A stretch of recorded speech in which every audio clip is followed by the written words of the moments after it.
Christmas అని చెప్పేసి మనము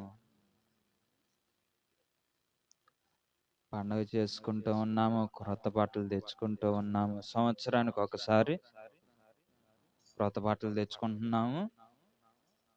మనం ఎంతో సంబరముగా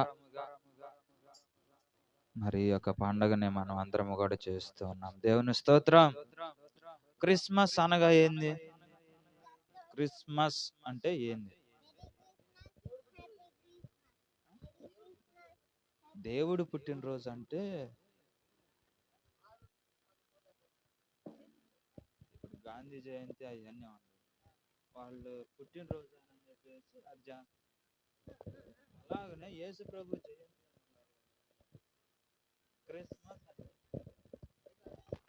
క్రిస్మస్ అనగా ఏంటంటే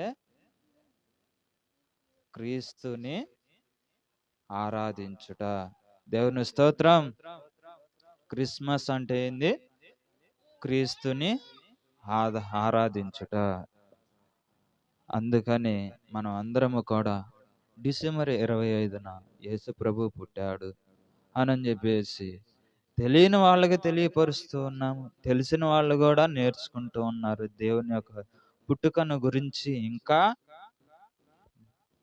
దేవుని యొక్క పుట్టుకను గురించి ఇంకా మంచిగా మనం అందరము కూడా తెలుసుకుంటూ ఉన్నాము. దేవుని స్తోత్రం.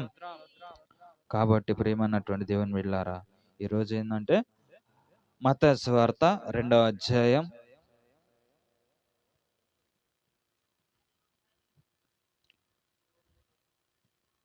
మత్తయి సువార్త 2వ అధ్యాయం 1వ వచనం నుంచి మనం అందరం కూడా చదువుకుందాం అండి.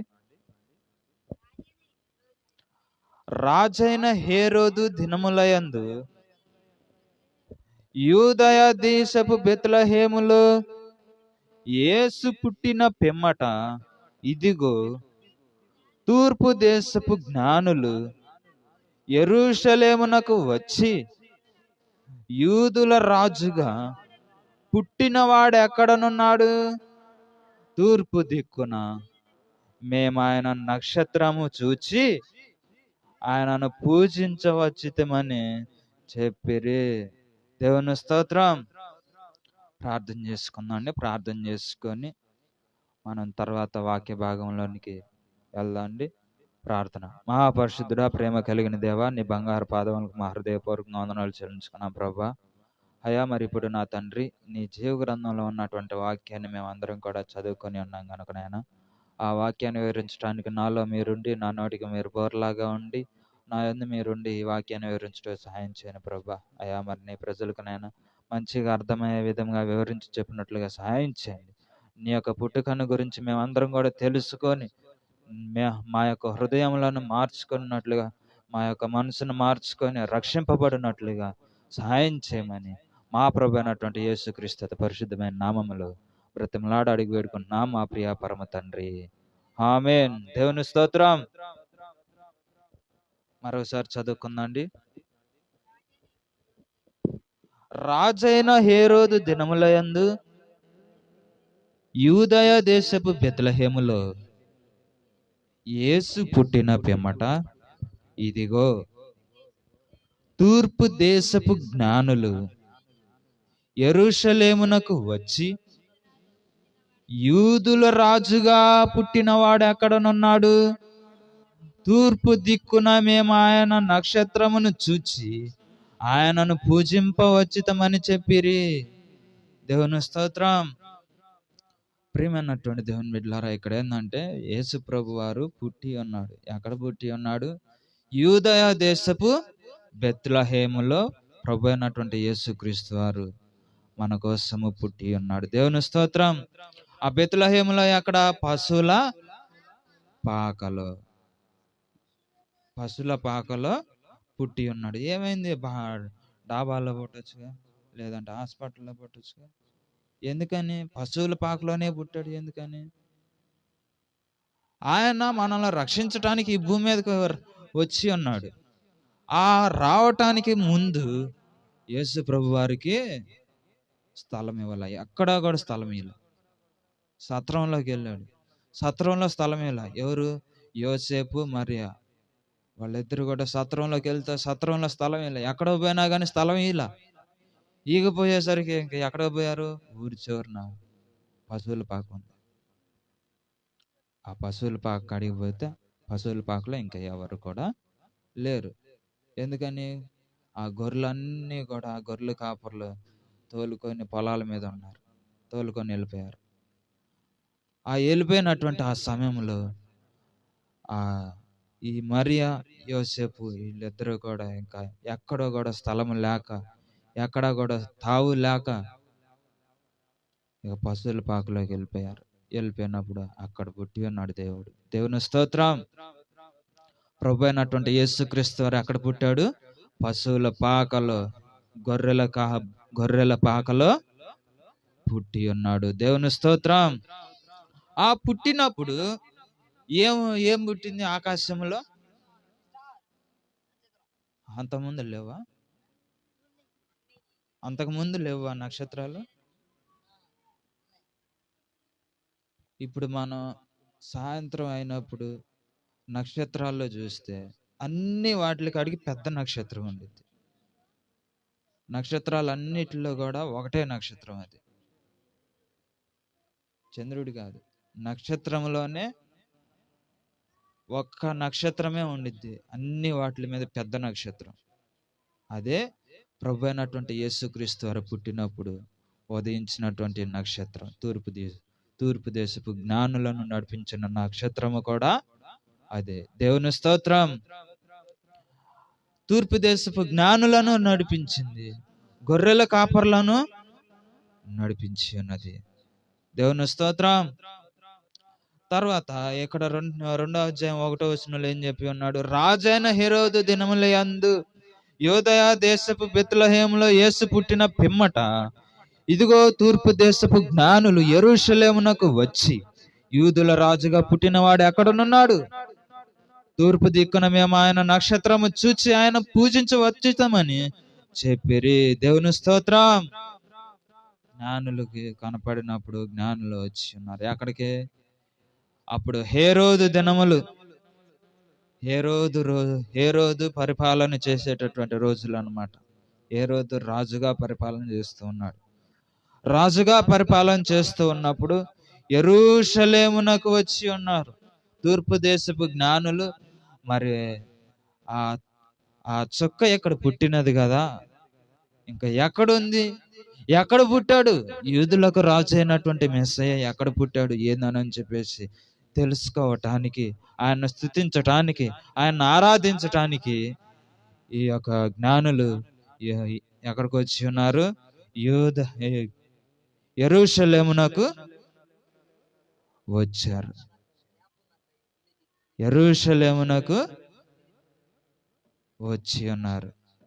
వచ్చి యేసుక్రీస్తు వారి గురించి తెలుసుకోవాలి. ఆయన ఎక్కడ పుట్టాడు, ఏంది ఆయన డీటెయిల్స్ ఎక్కడ, అడ్రస్ ఎక్కడ అని చెప్పేసి తెలుసుకోవాలని చెప్పేసి ప్రయత్నించడానికి యెరూషలేమునకు వచ్చి ఎవరిని అడిగారు?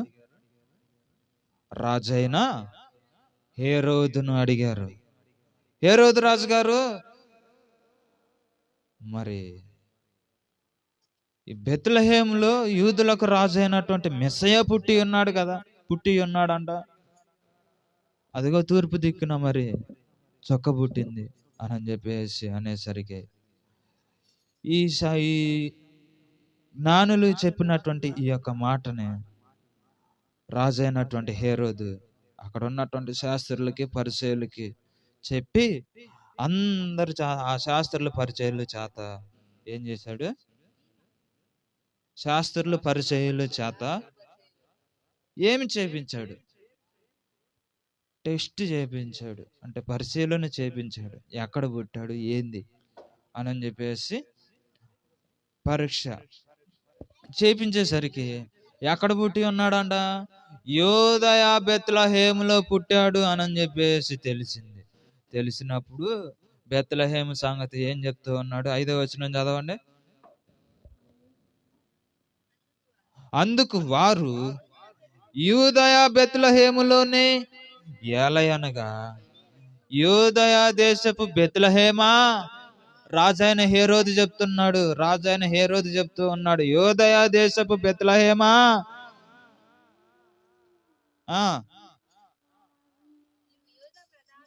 నీవు యూదా ప్రధానులలో ఎంత మాత్రమును అల్పమైన దానవు కావు.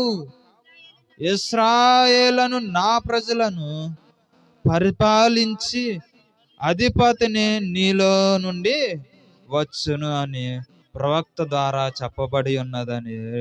దేవుని స్తోత్రం. బెత్లెహేములో ప్రభు అయినటువంటి యేసుక్రీస్తు వారు పుట్టినప్పుడు ఆ బెత్లెహేము గురించి ఒక కవిత రాశాడు. బెత్లెహేము గురించి రాజు అయినటువంటి హేరోదు ఒక కవితను రాసి ఉన్నాడు. ఏమని రాశాడు? యూదయ దేశపు బెత్లెహేమా, నీవు యూదా ప్రధానులలో ఎంత మాత్రమును అల్పమైన దానవు కావు అంటూ ఉన్నాడు. దేవుని స్తోత్రం. అంటే బెత్లెహేము అనేటటువంటి ఆ గ్రామము చిన్న గ్రామము. యెరూషలేము అనేది అది ఒక పెద్ద పట్టణం అన్నమాట. పెద్ద పట్టణం. ఎలా? మొన్నటిదాకా మన ప్రాంతం మొత్తాన్ని కూడా ఏమన్నారు? గుంటూరు జిల్లా అన్నారు. అంటే గుంటూరు జిల్లా అంటే మొన్నటిదాకా అన్నారులే, ఈ మధ్య పెట్టారు పల్నాడు జిల్లా అని. మొన్నటిదాకా ఏమన్నారు? గుంటూరు జిల్లా అన్నారు. అంటే గుంటూరు పోతే గుంటూరులో అన్నీ దొరుకుతున్నాయి. మన యొక్క ఈ ప్రాంతం అంతట్లో కూడా గుంటూరు మాత్రమే పెద్ద ఊరు అన్నమాట. అందుకని దాన్ని గుంటూరు జిల్లా అని చెప్పేసి మొత్తానికి కూడా పెట్టి ఉన్నారు. అలాగనే యెరూషలేము పట్టణము కూడా గుంటూరు ఎలాగ పెద్దదో అలాగనే యెరూషలేము పట్టణము కూడా ఒక పెద్దది అన్నమాట. ఆ పెద్ద ఊరిలో రాజైనటువంటి హేరోదు ఉండి అక్కడ పరిపాలన చేస్తూ ఉన్నాడు. హేరోదు ఉండి అక్కడ యెరూషలేము పట్టణం మొత్తాన్ని కూడా పరిపాలన చేస్తూ ఉన్నాడు. ఆ పరిపాలన చేస్తున్నటువంటి ఆ దినములలో ప్రభు అయినటువంటి యేసుక్రీస్తు వారు యూదయ దేశపు బెత్లెహేములో పుట్టి ఉన్నాడు. ఎందుకు పుట్టి ఉన్నాడు? మనల్ని రక్షించటానికి, మనల్ని కాపాడటానికి, మనలను పాపము నుంచి విడిపించటానికి పుట్టి ఉన్నాడు. ఈ మాట ఎక్కడ చెప్పి ఉన్నాడు అంటే మత్తయి సువార్త 1:21 ఒకసారి చదవండి. ఆమె యొక్క కుమారుని కనును తన ప్రజలను వారి పాపముల నుండి ఆయనే రక్షించును గనుక ఆయనకు యేసు అని పేరు పెట్టుదువా నేను. దేవుని స్తోత్రం. ఈ మాట ఎవరు చెప్పారు? ప్రభు అయినటువంటి దేవుని దూతలు వచ్చి చెప్పారు. ఆయనకి ఇంకో పేరు ఉంది. రెండో పేరు ఏంది? ఇమ్మానుయేలు అని చెప్పేసి పేరు పెట్టి ఉన్నారు. దేవుని స్తోత్రం. కాబట్టి ప్రియమైనటువంటి దేవుని బిడ్డలారా, యేసు ప్రభు వారు పుట్టే ముందే ఆయన వాగ్దానం ద్వారాగా పుట్టి ఉన్నారు. ఇప్పుడు మనకు కుమారుడు కానీ కుమార్తె కానీ కావాలంటే పెళ్ళైన తర్వాత 1 సంవత్సరానికో 2 సంవత్సరాలకో లేకపోతే 6 నెలలకో లేకపోతే 3 సంవత్సరాలకో పుడతా ఉంటారు. కానీ ప్రభు అయినటువంటి యేసుక్రీస్తు వాళ్ళు అలా కాదు. ఎలా పుట్టాడు? పరిశుద్ధాత్మ ద్వారాగా కన్య అయినటువంటి మరియ పరిశుద్ధాత్మ ద్వారాగా గర్భవతి అయినప్పుడు వాళ్ళిద్దరు ప్రదానము చేయబడగ తల్లికే పరిశుద్ధాత్మ ద్వారాగా గర్భవతి అయ్యింది. ఎవరు? మరియ, కన్య అయినటువంటి మరియ. మరి కనింది ఎప్పుడు? యోసేపు మరియ ఇద్దరు ప్రదానము చేయబడిన తర్వాత, అంటే వాళ్ళిద్దరికి కూడా పెళ్ళైన తర్వాత అప్పుడు కన్నాడు. దేవుని స్తోత్రం. కాబట్టి ప్రియమైనటువంటి దేవుని బిడ్డలారా, దేవుడు మనకి గొప్ప కార్యములు చేస్తూ ఉన్నాడు కనుక మనమందరము కూడా దేవుడు మనకిచ్చినటువంటి ఈ యొక్క గొప్ప కార్యములను బట్టి మనమందరము కూడా క్రిస్మస్ అని చెప్పేసి జరిపించుకుంటూ ఉన్నాము. దేవుని స్తోత్రం. హల్లెలూయా. 6వ వచనం చదవండి. 2వ అధ్యాయం 6వ వచనం. అంతటా హేరోదు ఆ జ్ఞానులను రహస్యముగా పిలిపించి ఆ నక్షత్రము కనబడిన కాలము వారి చేత పరిష్కారము తెలుసుకొని, మీరు వెళ్ళి ఆ శిశువు విషయమై జాగ్రత్తగా విచారించి తెలుసుకొనగానే నేనును వచ్చి ఆయనను పూజించున్నట్లు నాకు వర్తమానము తెండని చెప్పి వారిని బెత్లెహేమునకు పంపెను. దేవుని స్తోత్రం. ఈ శాస్త్రులు పరిసయ్యులు చెప్పి ఉన్నారు కదా, ఈ చెప్పినటువంటి దాన్ని బట్టి జ్ఞానులను కూడా జ్ఞానులను కూడా రాజైనటువంటి హేరోదు తూర్పు దేశపు జ్ఞానులను బెత్లెహేమునకు పంపించి ఉన్నాడు.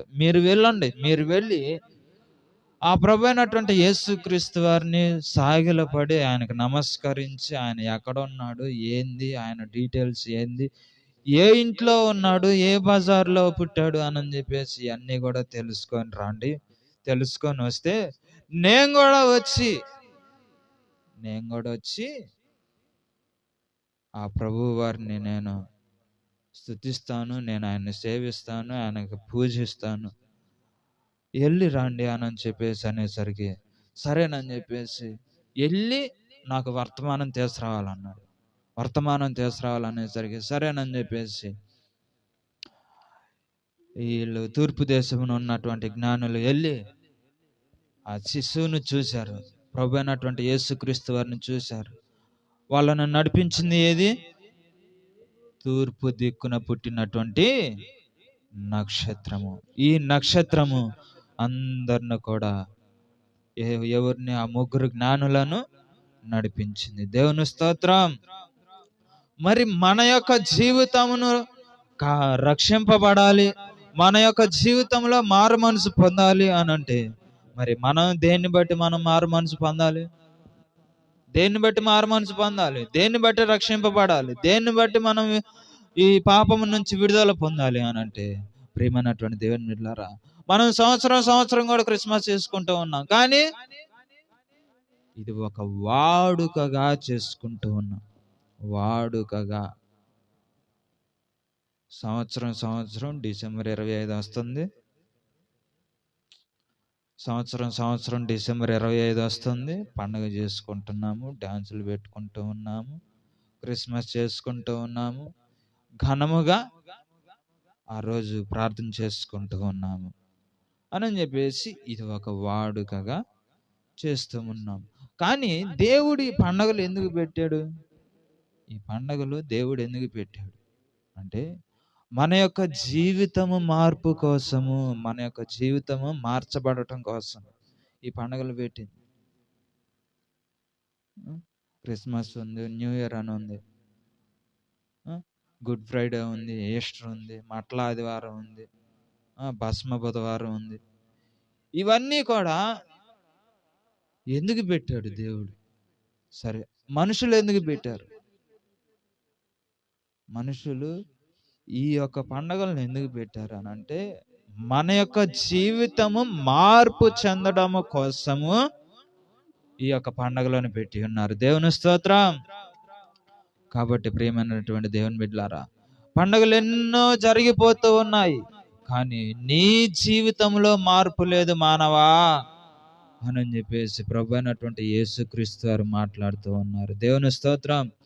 కాబట్టి ప్రియమైనటువంటి దేవుని బిడ్డలారా, దేవుడు మనకిచ్చినటువంటి ఈ యొక్క కొద్ది సమయంలో దేవుణ్ణి ప్రార్థిద్దాండి, దేవుణ్ణి ప్రార్థించుకుందాండి. దేవుని స్తోత్రం.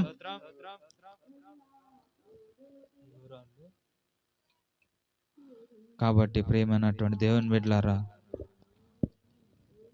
మరి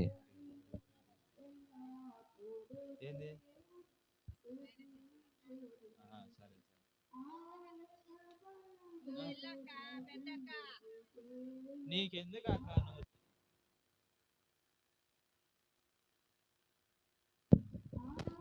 దేవుని స్తోత్రం. హల్లెలూయా.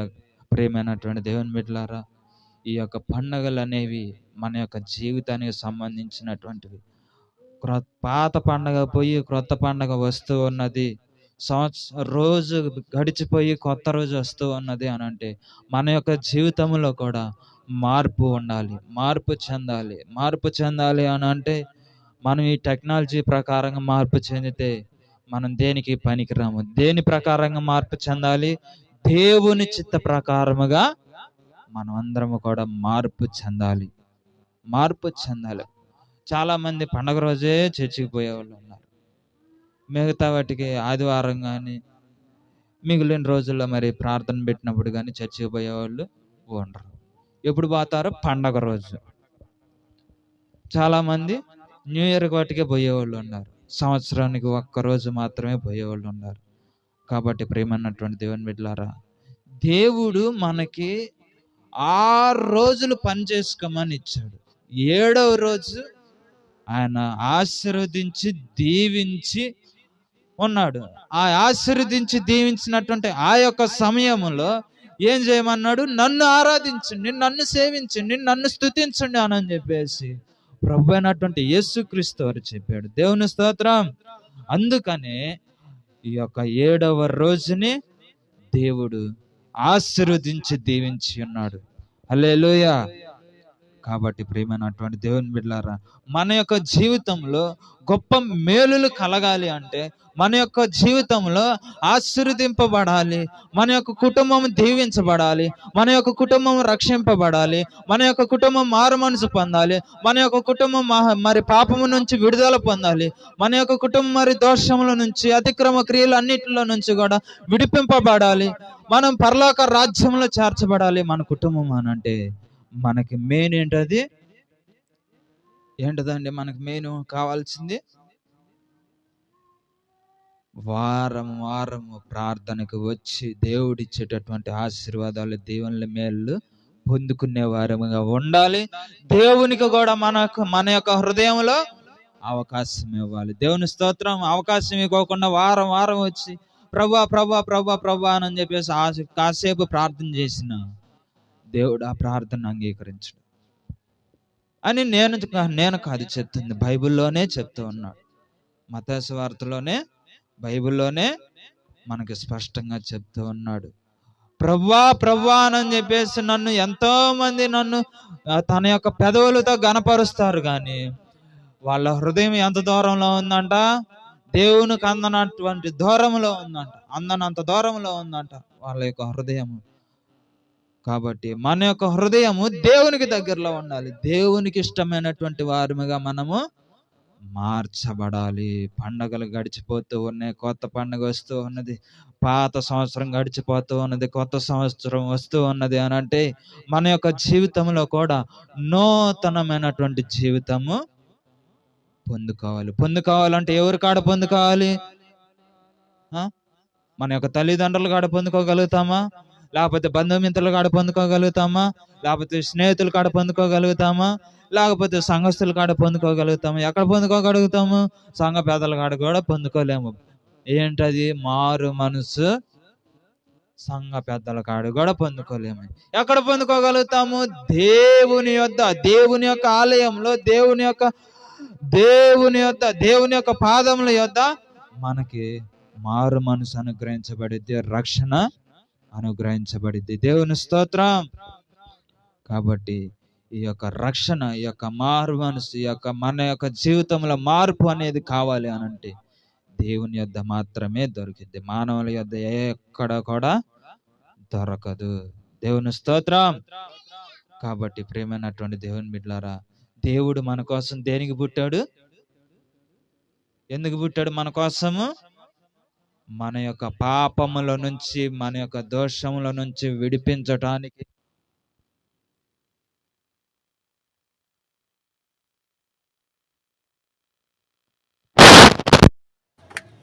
మనల్ని పరిశుద్ధులనుగా, పవిత్రులనుగా చేయటానికి ప్రభు అయినటువంటి యేసుక్రీస్తు వారు పుట్టి ఉన్నాడు. దేవుని స్తోత్రం. మరి ఆయన పుట్టినటువంటి విధానాన్ని బట్టి మనం ఏం చేసుకుంటూ ఉన్నాము? డిసెంబర్ 25 క్రిస్మస్ అని చెప్పేసి చేసుకుంటూ ఉన్నాం. అసలు ఈ క్రిస్మస్ ఎవరు పెట్టారు? ఈ క్రిస్మస్ అనేది స్టార్టింగ్లో దేవుడు పుట్టిన కాడి నుంచి ఉందా? లేకపోతే మధ్యలో వచ్చిందా? క్యాలెండర్లో వచ్చినప్పటి నుంచి ఉందా? లేకపోతే దేవుడు పుట్టిన కాడ నుంచి ఉందా? దేవుడు పుట్టిన కాడ నుంచి అయితే లేదు. యేసు ప్రభు పుట్టిన కాడ నుంచి అయితే లేదు. యేసు ప్రభు పుట్టిన కాడ నుంచి అయితే ఉంటే ఆయన శిష్యులు చేసేవాళ్ళు, అపొస్తలులు చేసేవాళ్ళు, శాస్త్రులు పరిచయాలు చేసేవాళ్ళు, నెక్స్ట్ ఆయన శిష్యుడైన పౌలు చేసేవాడు, యోహాను చేసేవాడు. ఆయన శిష్యులు 12 మంది శిష్యుల్లో కూడా ప్రతి ఒక్క శిష్యుడు చేసేవాడు. లేకపోతే యేసు ప్రభు వారు కట్టినటువంటి ఆ యొక్క సంఘమే చేసేది క్రిస్మస్ అని. కాబట్టి క్రిస్మస్ అనేది ఎవరు పెట్టారు అంటే క్యాలెండర్లో వచ్చినప్పుడు అది ఎవరు పెట్టారు? ఆర్సిఎం వాళ్ళు మాత్రమే పెట్టినారు. ఎవరు పెట్టారు?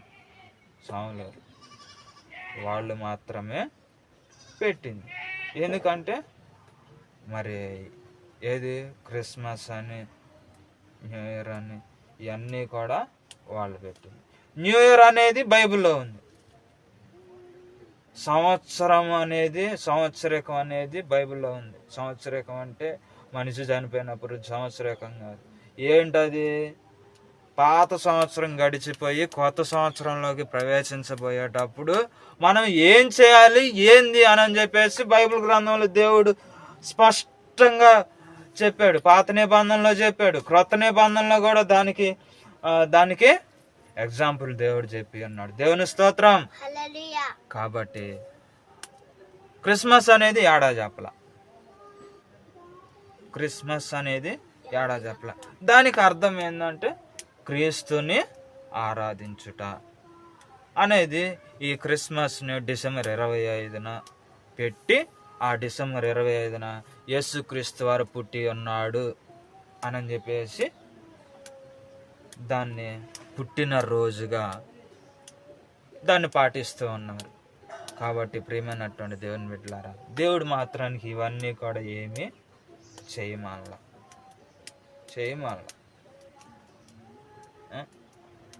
ఎందుకంటే యేసు ప్రభు వారు ఈ భూమి మీదకి వచ్చినప్పుడు ఏ పండగలు చేయలే. చేశాడా? చేయలే. ఏం చేశాడు? స్వార్థ ప్రకటించాడు. మారు మనసు లేని వాళ్ళకి మారు మనసు కలగజేశాడు. పాపంలో ఉండే వాళ్ళకి మరి ఆ పాపము నుంచి విడిపించి రక్షించి దేనికి వారసులనుగా చేశాడు? పరలోక రాజ్య వారసులనుగా చేసి ఉన్నాడు. దేవుని స్తోత్రం. అందుకని మరి మన యొక్క జీవితాల్లో కూడా మనము కూడా పరలోక రాజ్య వారసులముగా మార్చబడాలి. పరలోక రాజ్యంలో చేరేటటువంటి బిడ్డలముగా మనం అందరం కూడా ఉండాలి అని అంటే దేవుడు చెప్పినటువంటి మాట ప్రకారంగా మనం నడుచుకోవాలి. పాపము నుంచి, దోషము నుంచి, అతిక్రమ క్రియలు అన్నిటిలో నుంచి కూడా మనము విడిపించబడితే దేవుడు మనకి గొప్ప కార్యమును జరిగిస్తాడు. మన యొక్క జీవితాల్లో జరిగిస్తాడు. మన యొక్క కుటుంబ విషయాల్లో కూడా జరిగిస్తాడు. లేకపోతే సంతానం విషయాల్లో కూడా దేవుడు ఒక గొప్ప అద్భుత కార్యాన్ని జరిగిస్తాడు. లేదంటే మరి మన యొక్క కుటుంబం మరి కష్టాల్లో కానీ, బాధల్లో కానీ, ఇరుకుల్లో కానీ, వేదనలో కానీ, శోధనలో కానీ ఉంటే ఆ శోధనలో నుంచి విడిపిస్తాడు. కష్టాల్లో నుంచి విడిపిస్తాడు. ఇబ్బందుల్లో నుంచి విడిపిస్తాడు. వేదనలో నుంచి కూడా దేవుడు విడిపించి ఆయన ఒక మంచి మార్గంలో నడిపిస్తాడు. దేవుని స్తోత్రం. కాబట్టి ఇంత గొప్ప దేవుణ్ణి, ఇంత గొప్ప రక్షకుణ్ణి మనం అందరము కూడా ఆయన్ని పూజించి, ఆయన్ని ఆరాధించి, పూజించటం అంటే ఆయన బొమ్మ పెట్టి ఆయన బొమ్మకి అగరబత్తులని, సాంబ్రాణి కడ్డీలని, కొవ్వొత్తులని అవి పెట్టడం కాదు. ఏంటది? పూజించటం, ఆరాధించటం అంటే ఏంది? భక్తితో, ఆయన ఎందు భయము, భక్తితో ఆయన్ని ఏం చేయాలి? ఆరాధించాలి, ప్రార్థించాలి. ఆయనకు ప్రార్థించాలంటే ఏడి కనపడుతున్నాడా అన్నట్టు. కనపడుతున్నాడా? గాల్లో దీపం పెట్టి ఉఫ్ఫు అని చెప్పేసి గాల్లో దీపం పెట్టి నువ్వు ఎలుగుతూనే ఉండు అని అంటే ఎట్ట ఎలుగుద్ది అని అంట. అది ఎలగటానికి చుట్టూరు గ్లాస్ పెడితే ఆ గ్లాస్ ద్వారా వెలిగిద్ది. గాల్లో దీపం పెట్టినా ఆ దీపం ఆరిపోకోకుండా ఆ దీపానికి చుట్టూరు గ్లాస్ ఉండిద్ది, ఆ గ్లాస్ పెట్టినా ఆరిపోకోకుండా వెలిగింది. కాబట్టి యేసు ప్రభు వారిని చూడాలి అని అంటే ఫస్ట్లో ఉన్నటువంటి ఆయన ఏర్పాటు చేసుకున్నటువంటి ఆయన యొక్క ప్రవక్తలే, ఆయన యొక్క దాసులే, ఆయన ఏర్పాటు చేసుకున్నటువంటి రాజులనే, ఆయన సేవకులే యేసుక్రీస్తు వారిని చూడలేకపోయారు. ఆయన యొక్క ఈ అంగీ మాత్రమే, ఆయన పైనుంచి కింద దాకా నిలువట అంగి, తెల్లని వస్త్రం వేసుకొని ఉంటాడు. ఆ వేసుకొని ఉన్నటువంటి ఈ అంగీని మాత్రమే చూశాడు. ఆ చూడటానికి కూడా ఆయనకి అధికారం లేకోకుండా పోయింది. అధికారం తీసుకున్నాడు దేవుడి కాడ, అధికారం తీసుకున్నాడు, కానీ ఆ యొక్క వెలుక్కి యేసు దేవుణ్ణి చూడలేకపోయాడు. ఎవరు? మోషే ఎర్ర సముద్రాన్ని పాయలు చేసినటువంటి మోషే యేసు ప్రభు వారిని చూడాలి అని చెప్పేసి పట్టుదల కలిగి ఉన్నాడు. పట్టుదల కలిగి ఉంటే ఆ పట్టుదల ప్రకారంగా దేవుడు ఏం చేశాడు? సరే అని చెప్పేసి చూపించేసరికి ఆ వెలుక్కి తట్టుకోలేకపోయాడు. దేవుని స్తోత్రం. కాబట్టి ప్రేమైనటువంటి దేవుని బిడ్డలారా, మరి ఆయన ఏర్పాటు చేసుకొని ఆయన ద్వారాగా 3 లక్షల మంది పైగా ఉన్నటువంటి ఇశ్రాయేలీలని గొప్ప జన సమూహాన్ని ఐగుప్తు నుంచి యువతలకు రప్పించినటువంటి దేవుడు వాళ్ళతోనే ఆ దేవుడు మోషేకే కనిపించింది. ఈ రోజున మనం ఎంతమంది రక్షిస్తున్నాము? మహా అయితే ఒక 10 మందిని, లేకపోతే 20 మందిని, లేకపోతే మహా అయితే ఒక 100 మంది, లేకపోతే 200 మంది లోపు రక్షిస్తూ ఉన్నాం ప్రజలను. ఆ రక్షిస్తున్నటువంటి ఈ సమయంలో ఏం చేస్తున్నాం? దేవుడు నాకు కనపడాలి అని అంటే ఆ అధికారం దేవుడి దగ్గర మనం పొందుకుంటే, ఏది దేవుడిని చూసేటటువంటి అధికారం దేవుని యొద్ద మనం పొందుకుంటే, ఆ దేవుడే మనతో మాట్లాడతాడు, స్పష్టంగా మాట్లాడమంటే మాట్లాడతాడు, కానీ చూడలేం. అయ్యా నీ స్వరం నేను వినాలని ఉంది అయ్యా అని చెప్పేసి పట్టుదల కలిగి ప్రార్థన చేస్తే వినగలుగుతాం. ఆయన స్వరాన్ని వింటాం. ఎలా ఉంది, ఏంది, ఎంత గంభీరమైనటువంటి స్వరం ఏంది అని చెప్పేసి తెలుసుకోగలుగుతాం, కానీ ఆయన మట్టికి చూడలేము. దేవుని స్తోత్రం. ఆయన చూడాలి అంటే మనం ఎంత పరిశుద్ధత కలిగి ఉండాలంటే, బైబిల్ గ్రంథం ఎంత పరిశుద్ధమైనది, వైట్ పేపర్ ఎంత పరిశుద్ధమైనటువంటి పేపరు, దాని మీద గీతలు గీస్తేనే దాని మీద మచ్చ వచ్చింది, లేదంటే తెల్లగా మెరిసిపోద్ది, నెగనెగలాడిపోద్ది. వైట్ పేపర్ కానీ, వైట్ కలర్ కానీ, వైట్ కలర్లో ఉన్నటువంటిది ఏదైనా కానీ తెల్లగా నెగనెగలాడిపోద్ది. అదే దానికి చిన్న మచ్చ అంటినా దానికి ఉన్నటువంటి వాల్యూ పోయింది. చిన్న మచ్చ అంటితే చాలు. ఇప్పుడు నేను ఈ షర్ట్ వేసుకున్నా, వారం ఏది వేసుకున్నా వైట్ షర్ట్ వేసుకున్నా, దానికి చిన్న మరక అంటున్నా, అమ్మో బాగాలేదు అని చెప్పేసి అనుకున్నా అని ఆ యొక్క ఆలోచన వచ్చినప్పుడు అప్పుడేం చేస్తాము?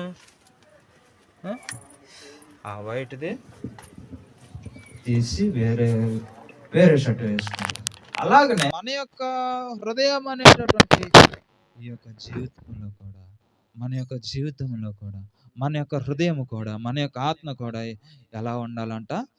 తెల్లగా నెగనెగలాడిపోవాలి. అట్ట నెగనెగలాడిపోయినప్పుడు, అలాగా నెగనెగలాడిపోయినప్పుడు దేవుణ్ణి చూడటానికి గొప్ప గొప్ప అధికారాన్ని దేవుడు మనకి ఇస్తూ ఉంటాడు. దేవుని స్తోత్రం. కాబట్టి ప్రియమైనటువంటి దేవుని బిడ్డలారా, దేవుడు మనకి ఈ రోజుని ఇచ్చినటువంటి ఈ యొక్క అవకాశాన్ని బట్టి దేవుడు మనకి ఆయన యొక్క పుట్టుక ద్వారాగా పుట్టాడు అని చెప్పేసి దాని ద్వారాగా దేవుడు మనకి గొప్ప అద్భుతమైనటువంటి వాక్యమును మనకందరికి కూడా వినిపించి ఉన్నాడు, నేర్పించి ఉన్నాడు. ఆ ప్రభు అయినటువంటి యేసుక్రీస్తు వారి పుట్టినప్పుడు పుట్టే ముందు కూడా కైసరయ ఔగుస్తు అనేటటువంటి ఒక ఆయన ఉన్నాడు. కైసరయలో ఉన్నాడు. ఆయన ఎవరు? జనాభా సంఖ్యలు వేసుకునేటటువంటి వ్యక్తి. ఆ సమయంలోనే ప్రభు అయినటువంటి యేసుక్రీస్తు వారు పుట్టింది. అది మనకి ఇప్పుడు ఎలా జరుగుతుంది? 5 సంవత్సరాలకు ఒకసారి ఓటింగ్ అన్నమాట. ఓటింగ్. కాబట్టి ప్రియమైనటువంటి దేవుని బిడ్డలారా, ఆ ఓటింగ్ సమయాల్లో దేవుడు పుట్టి ఉన్నాడు. దేవుని స్తోత్రం.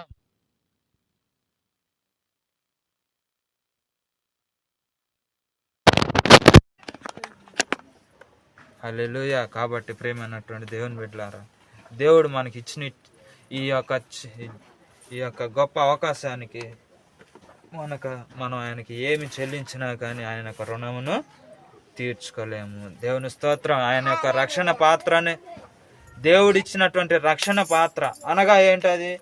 బైబిల్ గ్రంథాన్ని చేత పట్టుకొని మన యొక్క మనస్ఫూర్తిగా, మన యొక్క హృదయపూర్వకముగా దేవుణ్ణి ఆరాధించటం తప్ప, ఆయన స్తుతించటం తప్ప, ఆయన సేవించటం తప్ప మనం ఏమి ఇచ్చినా కూడా ఆయన యొక్క రుణాన్ని తీర్చుకోలేము. దేవుని స్తోత్రం. ఈ కొద్ది వాక్యాన్ని దేవుడు ఆశీర్వదించి దీవించును గాక. ఆమేన్. దేవుడు పుట్టినటువంటి ఆ యొక్క పుట్టుకతో మనకి గొప్ప వాక్యమును తెలియపరిచి ఉన్నాడు. ఆయన పుట్టుక గల కారణం ఏంది? ఆయన పుట్టినప్పుడు ఏం జరిగింది? ఏం జరిగింది? చిన్నపిల్లల్ని అందరిని కూడా, తొలిసూలు పిల్లల్ని అందరిని కూడా చంపేశారు. తొలిసూరుగా పుట్టినటువంటి పిల్లలందరిని కూడా, 2 సంవత్సరాల లోపు పుట్టినటువంటి పిల్లలందరిని కూడా చంపేమని ఆజ్ఞించాడు. ఎవరు? హేరోదు రాజు. చంపేమని ఆజ్ఞాపించేసరికి ఆ ఆజ్ఞ ప్రకారంగా చంపేశారు. కానీ యేసు ప్రభు వారు దొరకల. ఆ ఆజ్ఞ ఇచ్చింది కూడా అక్కడ బెత్లెహేము పట్టణంలో వట్టికే ఆజ్ఞ ఇచ్చారు. ఆ బెత్లెహేము పట్టణంలో ఉన్నటువంటి ప్రజలందరిలో కూడా 2 సంవత్సరాలలోపు ఉన్నటువంటి చిన్న పిల్లలను అందరిని కూడా నరికి చంపన్నాను, నరికేసేయమన్నా. అట్లానే నరికేసేసి ఎంతమంది చనిపోయారు యేసు ప్రభు వారి పుట్టుకతో? అదే యేసు ప్రభు వారు కనుక ఆ సమయాన్ని చనిపోతే మనకి ఈ రోజున రక్షణ అనేది ఉండేది. యేసు ప్రభు వారు గనక ఆ నరికేసేటటువంటి వాళ్ళ యొక్క చేతికి గనక చెక్కబడి అప్పుడే గనక చనిపోతే మనకు రక్షణ ఉండేది కాదు, మనకి పాప విమోచన ఉండేది కాదు. ఇక ఎట్లా ఉండేవాళ్ళమే? పాపంలో పడి కొట్టుకునేవాళ్ళు, పాపంలో పడి నశించిపోయేవాళ్ళు, దోషాల్లో పడి నశించిపోయేవాళ్ళు. అందుకని యేసు ప్రభు వారు మహా అయితే ఎంతమంది పోయి ఉంటారు? ఒక 20 మంది, లేదంటే 30 మంది. అదే యేసు ప్రభు వారు ఆ మరణాన్ని నుంచి తప్పించుకున్నందుకు ఎంత మందిని రక్షించాడు? ప్రపంచం మొత్తాన్ని కూడా రక్షించాడు. ప్రపంచం మొత్తాన్ని కూడా యేసు ప్రభు వారు రక్షించాడు. పాపము నుంచి, దోషంలో నుంచి, అతిక్రమ క్రియలు అన్నిటిలో నుంచి కూడా ప్రపంచాన్ని మొత్తాన్ని రక్షిస్తూ ఉన్నాడు. రక్షించాడు అప్పుడు, ఇప్పుడు కూడా రక్షిస్తూ ఉన్నాడు. ఆయన వద్దకు వచ్చిన వాళ్ళందరిని కూడా దేవుడు రక్షిస్తూ ఉన్నాడు. రాని వాళ్లకు కూడా ఆయన యొక్క కృప, కనికరము, దయ, ఆయన యొక్క ప్రేమను వాళ్ళపైన చూపిస్తూ ఉన్నాడు. కారణం ఏంది? వాళ్ళు ఎప్పటికైనా కానీ మారతారేమో అని చెప్పేసి ఆ యొక్క విశ్వాసంతో యేసు ప్రభు వారు ప్రతి ఒక్కరి మీద గొప్ప అద్భుతమైనటువంటి ఆయన యొక్క ప్రేమను చూపిస్తూ ఉన్నాడు. దేవుని స్తోత్రం. ఆయన యొక్క ప్రేమ, ఆయన యొక్క దయ, ఆయన యొక్క కనికరం చూపించకపోతే ఈనాడు మనం అందరం కూడా బ్రతికి ఉండి ఆయన్ని ఆరాధించే వాళ్ళం కాదు. ఎప్పుడో చచ్చిపోయేవాళ్ళం, ఎప్పుడో చచ్చిపోయేవాళ్ళం, ఎప్పుడో మట్టిలో కలిసిపోయేవాళ్ళం, అసలు భూమి మీదకి వచ్చేవాళ్ళం కూడా. కాబట్టి ఆయన యొక్క ప్రేమ కలిగిన దేవుడు, దయ కలిగిన దేవుడు, కృప కలిగిన దేవుడు కనుక ఆయన యొక్క చిత్త ప్రకారముగా మనం అందరం కూడా నడుచుకొని ఈ పాత సంవత్సరం నుంచి క్రొత్త సంవత్సరంలోకి ఎలా ప్రవేశింపబోతూ ఉన్నాడో దేవుడు, మన యొక్క జీవితము కూడా అలాగనే పాత జీవితాన్ని తీసివేసుకొని క్రొత్త జీవితాన్ని మనం అందరం కూడా పొందుకోవాలి. అంటే పాపంలో పడి నశించిపోతూ ఉన్నాం. ఇంకా ఆ పాపాన్ని ఇంకా ఎక్కువ చేసుకోవటం కాదు. పాపము నుంచి ఎలా విడుదల పొందాలి, పాపము నుంచి ఎలా విడిపింపబడాలి, ఎలా విముక్తి పొందాలి, కష్టాల నుంచి ఎలా విడుదల పొందాలి, నష్టంలో నుంచి ఎలా విడుదల పొందాలి అని చెప్పేసి దీనికి సొల్యూషన్ ఎతకాలి. ఆ సొల్యూషన్ ఎక్కడ? జనాల కాడ దొరికిద్దా? పెద్ద పెద్ద మంత్రుల కాడ దొరికిద్దా? లేకపోతే ప్రధానుల కాడ దొరికిద్దా? రాజకీయ నాయకుల కాడ దొరికిద్దా? ఎవరి కాడ దొరకదు. ఎవరి కాడ దొరికిద్ది? ప్రభు అయినటువంటి యేసుక్రీస్తు వారు మాత్రమే, ఆయన యొద్ద మాత్రమే దొరికింది. ఆయన తప్ప ఎవరు కూడా మనల్ని రక్షించలేరు, ఎవరు కూడా మనకి పాప విమోచన కలిగించలేరు. దేవుని స్తోత్రం. హల్లెలూయా. ఇప్పుడు దాకా విన్నటువంటి ఈ యొక్క చిన్న వాక్యంను దేవుడు ఆశీర్వదించి దీవించును గాక. ఆమేన్. ప్రార్థన చేసుకుందండి. ఉన్నటువంటి వాళ్ళు అందరము కూడా మరి కళ్ళు మూసుకున్నట్లయితే ప్రార్థన చేసుకుందండి. దేవుడు మన యొక్క జీవితములలో సంవత్సరం అంతా కూడా ఏ యొక్క గొప్ప కార్యములు చేసి ఉన్నాడు, ఇవన్నీ కూడా జ్ఞాపకం చేసుకొని మనం అందరము కూడా ప్రార్థన చేసుకుందాం. మహాపరిశుద్ధుడా, ప్రేమ కలిగిన దేవా, నీకే స్తుతులు స్తోత్రాలు వందనాలు చెల్లించుకున్నాం ప్రభా. అయా మరి నీ దయను బట్టి, నీ కృపను బట్టి నాయన నీ యొక్క మంచి మార్గంలో నడిపిస్తున్నందుకు నీకే స్తుతులు స్తోత్రాలు వందనాలు చెల్లించుకున్నాం ప్రభా. అయా మరి ఇప్పటి వరకు నా తండ్రి మరి ప్రార్థన ఎందు, పాటలు ఎందు, వాక్యం ఎందు, చివరి ప్రార్థన ఎందు కూడా మీరే మా మధ్యలోని మహిమాగంతలు పొందుకున్నారు ప్రభా. నీకే స్తుతులు స్తోత్రాలు వందనాలు చెల్లించుకున్నాం నాయన. అదే విధముగా నా తండ్రి ఇప్పటి వరకు విన్నటువంటి వాక్యాన్ని మా హృదయాల్లో భద్రపరుచుకొని నీ వాక్య ప్రకారంగా మేమందరం కూడా అనుసరించి నడుచుకొని నీ చిత్త ప్రకారంగా నడుచుకొని నీ రాజ్యంలో నీ బిడ్డలముగా మేమందరం కూడా చేర్చబడుటకు సహాయం చేయండి. నీ చిత్త ప్రకారంగా నడిపించబడుటకు సహాయం చేయండి. సహాయం చేసి నీ యొక్క మంచి మార్గంలో నడిపించండి ప్రభా.